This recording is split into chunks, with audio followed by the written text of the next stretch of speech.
I met a wonderful man about 3.5 years ago, and last year we got married. And I have so wanted to create our own family. And I thought that we were headed that direction, and I have found that... Again, overrated. How do I repair challenges I may have created or contributed to with his family, with his parents? Well, we've been talking today about how you can't go back. And right. Repairing something is sort of like going back. So rather than thinking in terms of going back and fixing something that is out of balance, it's much easier to think in terms of moving forward into something that is more pleasing. So do you think that these people are conducive to a different experience, or in your mind are they sort of locked in to being unreceptive? I think they're locked in to being unreceptive. And did you hear the careful words that we spoke about that? In your mind, are they locked in to being unreceptive? Yes. So is it their mind or your mind that has to be unlocked? Mine. Yeah, and that part's easier. Especially if they are at a distance, since they are overrated.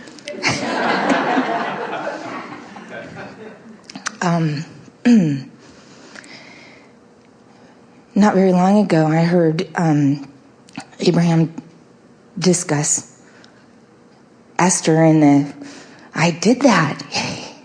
And ooh, I did that. Yeah. And recently...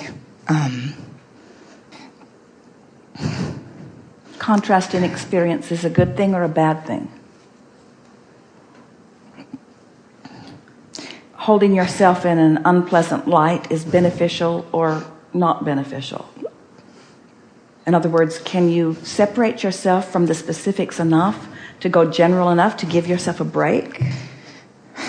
Do you understand that your point of attraction is the reason that all things come to you, and it is the reason that you feel the way you do? So, can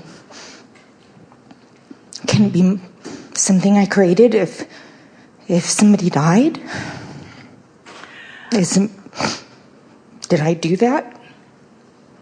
Did you hear us earlier today say that you cannot create another person's experience, and that every death is suicide because everyone's point of attraction is their own? I heard you say that, yes. Do you believe some of the things we say?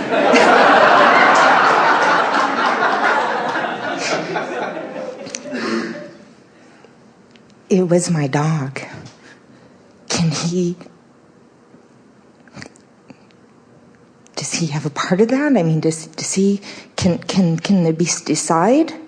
Because earlier that day I had discussed a specific scenario, and a few hours later that scenario happened to my dog.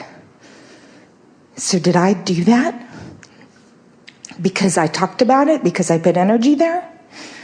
Well, our friend earlier was talking about deja vu, about things being in a vibrational place, and then when they come to be, you recognize them because you understood the vibration of them. And so certainly the thoughts that you think do have something to do with the way things play out, but there is a greater understanding that if we were standing in your physical shoes, we would work deliberately to foster, and that is that you do not create in the experience of another. But there's a bigger thing that we want to discuss here, and that is, do you feel how bad you feel when you focus here? Just sad. Yes. So why would you hold yourself in that conversation when it feels like this to you? In other words, because I felt responsible, because I've been listening to your words and where we focus. And so I wonder if there are things that I have thought that created the rift with my in-laws and created the death of part of my family. Well, everything you think is vibrational, and every thought that you think has power. And when you hold something with a very strong focus, you do have the power to move things around it. Esther likes to watch things live on television. She likes to help her football team win. In other words, she likes to use the power of her mind to focus in a way that she believes is conducive to the upliftment of what they are wanting. And so certainly there is power of influence. But relative to creating something like that in the experience of another, sometimes people will ask the question, I don't know if I caused it by my attention to it, or if it was something that was in the making and I tuned into it. And we say, in either case, we would ask the question, how does it feel when you focus there? And if it feels good when you focus there, then focus there and be part of that more. And if it doesn't feel good, then take it as the contrasting experience that it is and let it help you to identify what you really want. So what is it that you would want out of a situation like that? You want to kill more dogs? No.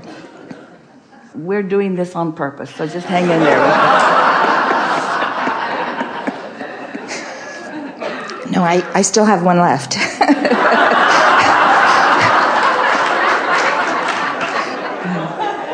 She's a keeper. Have you ever had a thought about someone that was negative in nature that did not result in their immediate beheading? My husband's ex-wife.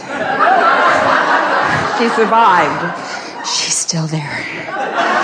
And so, does your logic tell you that you don't have the power you think you have? In other words, what we really want you to hear is that this energy that creates worlds that we're talking about, that kind of alignment and that empowerment that comes, is when you come into alignment with the source energy. There is not a powerful stream of dark energy. In other words, your negative thoughts can prevent you from the well-being that you seek, but you cannot use that like a force. You cannot assert it into someone else's experience. Otherwise, a lot of people would be dead now. Not just from your attention, but from others, you see. And so as you relax and you begin to accept the power of your focus and you begin to realize that you cannot hold someone as a negative target without compromising and limiting the well-being that you are allowing into your own experience. And that is in fact what you're doing with these thoughts. You didn't hurt your dog, but you're hurting yourself in those kinds of thoughts. And the negative emotion that you are feeling is your indication that you're pinching yourself off from the well-being that you want so much with those kinds of thoughts. It is a sort of exaggerated version of feeling unworthy. It's an exaggerated version of not appreciating or loving yourself. And it's a misunderstanding of the power of thought. So when I put the intention and the energy into starting a family with my husband, that feels like a wonderful place to me.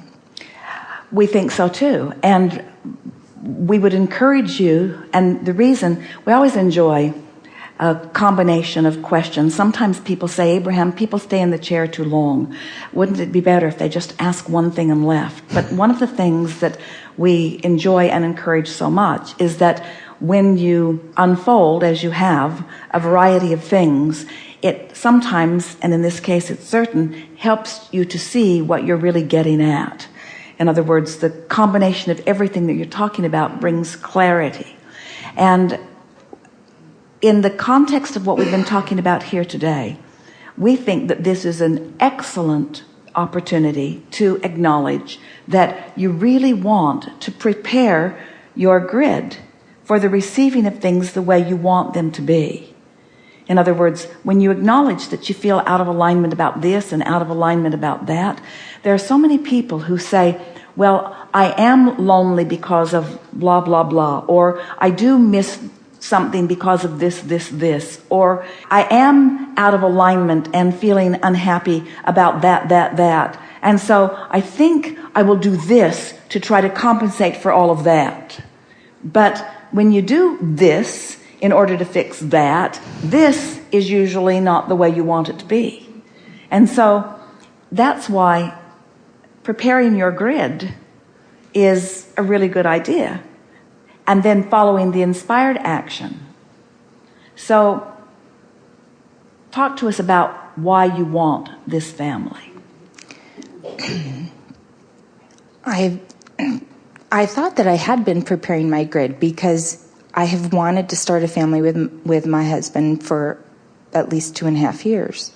And I thought in listening to your meditations and everything that, okay, instead of focusing on having a baby, you do have a family right now. Focus on that. That is wonderful. You have a husband and a stepson and 2 dogs and 2 loving in-laws and my own parents. And so I started focusing there and being happy about that I do have a good family. And recently I have felt like I have been cutting myself off from them, I guess, in that they're not here. So what I want in my own family, in that is the experience of being a mother. And all right, so now take this conversation and take it to a general place. Take it to a general place. Take the subject of holding the existing people as your object of attention and take it to a general place. Nice to have loving people around. Nice to have people in your life experience that you know you can count on. Nice to have people that you can give your attention to. Nice to have people that you want to do nice things for. Nice to have someone that you love as your object of attention.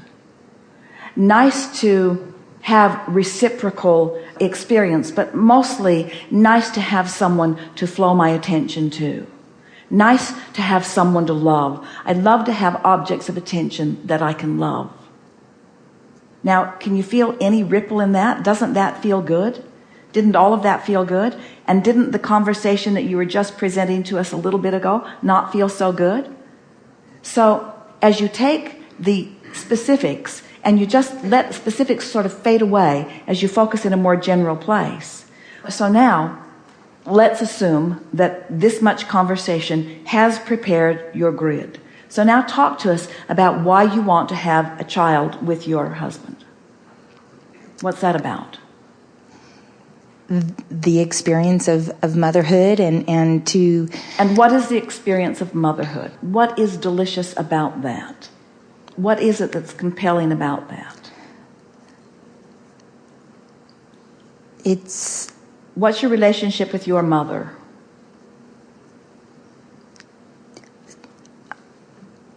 It sometimes is fabulous and sometimes very contrasting. So it's all good.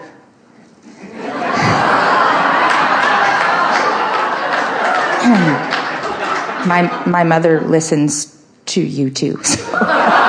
Yes, it is all good. But what we're getting at is it logical or is it even wanted to conceive of a relationship with a child that's just all perfect in every way? Or is contrast a given, and is the contrast that is certain to follow a good thing, not a bad thing? I think it's a good thing. I think when you raise children, it seems to me from what I witness from those around me that they're learning too, and I am too. You think that now, in light of the raised vibration that has happened as a result of this conversation,